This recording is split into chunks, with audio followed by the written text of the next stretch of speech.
God didn't create the world with borders. I stood in front of an overbearing silver metal fence that had holes in it too small to even put a few fingers through.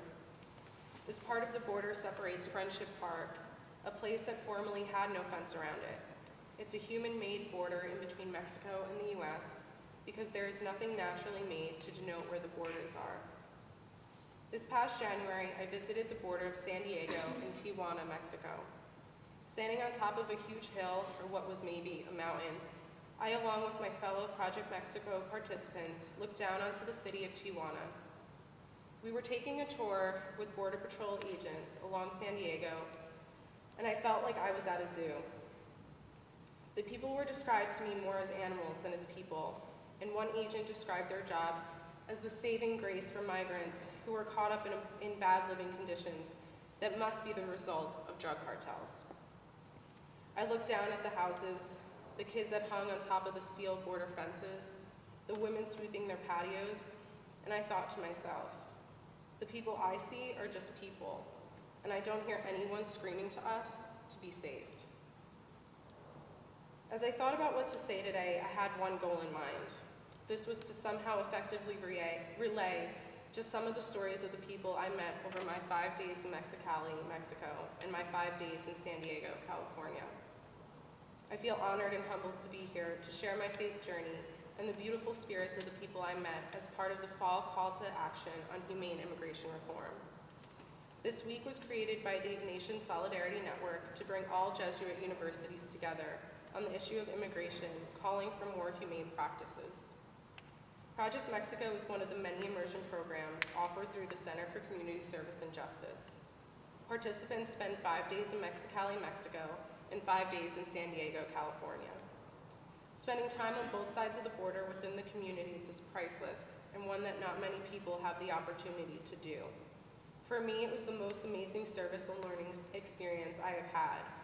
I think I can safely say that I'm really involved in service, but PMEX stands out. When I graduate, I will have attended 16 years of Catholic school. However, I'm a person of deep faith by choice. I find myself to not only believe in Jesus completely, but to also have a strong sense of spirituality. I find myself being drawn to poems and quotes written by Oscar Romero and Mother Teresa because of the beauty I believe they breathe into these poems. This, I suppose, is a little unusual in my family. My dad grew up always going to church, and my mom did not, though she has taken on Catholicism much more than my dad has in adulthood. My dad is one of 5 brothers, one of whom is a priest, which is really convenient for Christmas parties because he can have a small intimate mass for our very large family. As I said though, I'm the odd one out of my family. Let me preface that. Don't get me wrong, my family loves me, they really do, but they don't agree with me, ever, never, ever, ever. In 4th grade, they labeled me as liberal, and this automatically made me different in my family. I was the one always causing trouble because I would question what my uncles and aunts said. I felt they were only presenting one side of the story, so I would challenge them. This doesn't go over so well at Thanksgiving, Christmas, and birthday parties. Family gatherings have become for me a personal nightmare, in which I have to walk into holding my breath, having my head held high, with my legs secretly shaking under the table. I have to be ready to absorb whatever they say to me, with the awareness that I need to pick and choose my battles. This is what it was like the day before I came back to school this summer, when I visited my aunt, uncle, their 4 kids, my grandmother, and my uncle who was a priest. I brought with me my Project Mexico scrapbook that I had worked on for 3 weeks. I only showed it to my grandma because I thought she would be the only one to understand how deeply connected I feel to my experience. However, my uncle came over and started looking through it as well. He flipped through the pages quickly without reading the words of explanation on the sides, and he didn't even acknowledge the beautiful faces in the photos. He asked me about the border and what we did. I told him about Border Patrol and a little of our trip to the desert where we left water jugs. He closed the scrapbook and said to me, "So did you do much hunting?"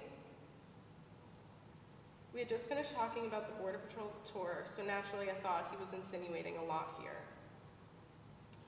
I took his comment as him really asking, So did you hunt people while you were there?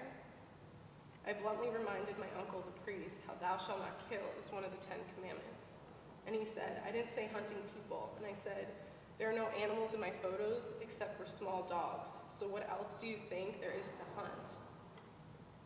My feelings were shattered and my anxiety and stress were through the roof. How could he be so disrespectful to the people who shared their lives with me for 10 days? How could he be so disrespectful to his niece and his goddaughter? I have experiences, though, that he does not have, and vice versa. And I can understand how we can miss each other in conversation, how we can just pass by each other without understanding where the other person is coming from. What makes this easier, though, is telling stories, telling my experience, something no one can argue with. And that's why I wrote in my scrapbook, so people could read parts of the story that make up my Project Mexico experience. If my uncle read my scrapbook, he would have read about a lot of strong people. He would have read about a beautiful 16-year-old girl from El Salvador named Andrea. Andrea and her 7-year-old brother, Alejandro, were at a house for unaccompanied minors in San Diego. More bluntly, they were arrested while crossing the border without their parents. Andrea told me how her parents had decided not to cross, and she and her brother went without them. December 31st was the day they crossed into the US. I innocently asked her when her birthday was to distract her from her journey. This backfired when she told me her birthday is January 3rd. It was January 8th that day. She spent her birthday in jail where no one knew, and here I was just 5 days later asking her about it.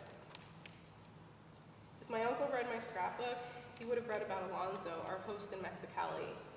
Alonzo is a father to 2 daughters in their 20s, and most of his family lives in Calexico, the California side of the border.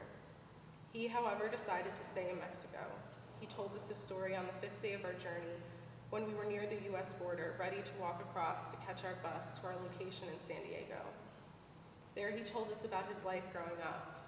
He grew up crossing the border every morning to find work on the farms. He would skip school to help his family with their income, and he spent all day picking crops, doing whatever he had to do. He crossed whatever barrier he had to cross and climbed any amount of mountains and rocks he had to climb. Alonzo has decided now to stay in Mexicali to work to build up his community there. He works with Los Niños, the organization that hosted us both in San Diego and Mexicali. In Mexicali, they have a promotora program that trains women in ecology and nutrition so that they can take this home to their families and improve their communities. If my uncle had read my scrapbook, he would have read these stories and so many more. He would have read the quotes from the Bible that I put along the side of photos and beautiful smiles of the children with whom we mixed and met. He would see the tall, imposing metal fences, 3 of them, that make up the border. He would see a carrot cake that a promotora made at her own bakery business, and he would see how God is present in the people we meet in Mexico and California, but he didn't see them. He flipped the pages instead and provided me with a great opportunity to tell you the stories of Andrea, Alejandro, and Alonzo. When I think of the disagreements I have had with my family over my service experiences, I cannot help but think of Jesus, the one that inspires me to live my life for others. In a reflection on the washing of the feet, it says, "He touched my feet. He held them in his strong brown hands. He washed them. I can still feel the water. I can still feel the touch of his hands. I can still see the look in his eyes." Then he handed me the towel and said, "As I have done, so you must do. Learn to bow, learn to kneel. Let your tenderness encircle everyone you meet. Wash their feet, not because you have to, but because you want to." It seems I've stood 2,000 years holding the towel in my hands. "As I have done, so you must do," keeps echoing in my heart. There are so many feet to wash, I keep saying. No, I hear God's voice resounding through the years. There are only my feet. What you do for them, you do for me. It really isn't easy, though. I often feel rejected and unaccepted in my family. When there isn't room at the table for Alejandro, Andrea, and Alonzo, then where is the spot for me? They are a part They are a part of me, and I can't help but feel that if there isn't a place for them at the table, then there isn't one for me as well. Despite these emotional challenges I face, I can still see God and hear him constantly. There is no other time that I feel closer to him than when I am serving and when I am being myself in solidarity with and for other people. In Matthew chapter 20, verse 28, it is written that the Son of Man did not come to be served, but to serve. And so I go about my life trying to do as Jesus did, and as he called us to do, so that we can all recognize God within each other.